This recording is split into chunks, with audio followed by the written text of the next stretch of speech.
माँ माँ ही कुमाता कैसे बन जाती है? ऐसा कौन सा पहाड़ टूट जाता है जहाँ एक माँ ही, जिसे हर बच्चा अपनी दुनिया की सबसे बड़ी रक्षक मानता है, उसी ने अपने दो मासूमों की जिंदगी छीन ली। यह कहानी सिर्फ एक हत्या की नहीं, एक टूटे हुए दिल की है, अनंत दर्द और उस अंधेरे की कहानी है जिसमें कभी कभी इंसान खुद को भी नहीं पहचान पाता। 11 जनवरी की सुबह थी। सूरज अभी पूरी तरह उगा भी नहीं था। गांव में मुर्गे बांग दे रहे थे। दूर कहीं चूल्हे जलने की खुशबू आ रही थी। राजू तेली, जो टेंट का छोटा मोटा बिजनेस चलाते हैं, उस सुबह घर पर नहीं थे।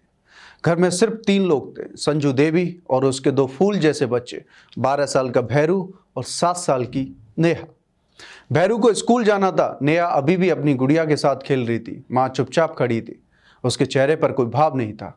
आंखें सूनी, जैसे सालों से कोई रोशनी नहीं देखी हो। वो आखिरी पल संजू बच्चों की माँ थी, जिसे कैंसर था। कैंसर ने उसके शरीर को खोखला कर दिया था, या कहें कि दिन रात दर्द के साथ रहता था। दवाइयाँ, अस्पताल, बिल, परिवार का बोझ, पति के साथ छोटे मोटे झगड़े, सब कुछ एक जहर की तरह उसके मन में घुल रहा था। डॉक्टर कहते थे और समय चाहिए, लेकिन संजू के पास समय नहीं बचा था। उसके पास था तो बस एक डर कि मैं मर जाऊंगी तो ये बच्चे किसके सहारे रहेंगे। शायद उसने सोचा, अगर मैं नहीं रहूंगी तो ये बच्चे टूट जाएंगे। दुनिया बहुत खराब है, बेहतर है कि मैं उन्हें साथ ले जाऊं। उसने टेंट के पाइप लगाने वाला लंबा सरिया उठाया। भैरू पहले समझ भी नहीं पाया। एक ही बार में गला कट गया। खून की धार। नेहा चीखी, भागने लगी, लेकिन माँ ने उसे भी पकड़ लिया। छोटी सी नेहा, जो कभी माँ की गोद में सोती थी, आज उसी गोद में हमेशा के लिए सो गई। फिर माँ ने फोन उठाया और अपने पति का नंबर डायल किया। राजू, मैंने बच्चों को मार दिया है। अब तुम्हें और किसी की चिंता करने की जरूरत नहीं है। फोन कट गया। उसने जहर की शीशी खोली, एक घूंट, फिर दूसरा, फिर बेहोश हो गई। बच्चों के खून से सने फर्श पर गांव का शोर और चीखे। पड़ोसी ने दरवाजा खटखटाया, कोई जवाब नहीं। छत से उतरकर जब अंदर पहुंचे तो सिर्फ सन्नाटा था और थी सिर्फ खून की महक। बच्चे बेसुध जमीन पर पड़े थे और संजू भी।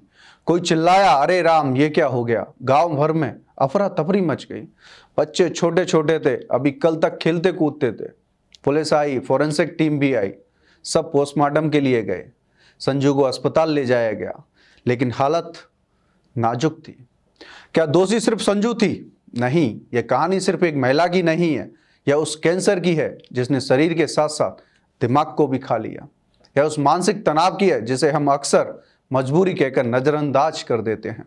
यह उस अकेलेपन की है जब माँ को लगता है कि उसके बिना बच्चे जी नहीं पाएंगे। यह उस समाज की है जो मानसिक बीमारी को पागलपन कहकर हंस देता है, मदद नहीं पहुंचाता है। भैरू और नेहा अब कभी नहीं लौटेंगे। उनकी माँ शायद कभी ठीक भी नहीं हो। और राजू, वो अब क्या करेगा?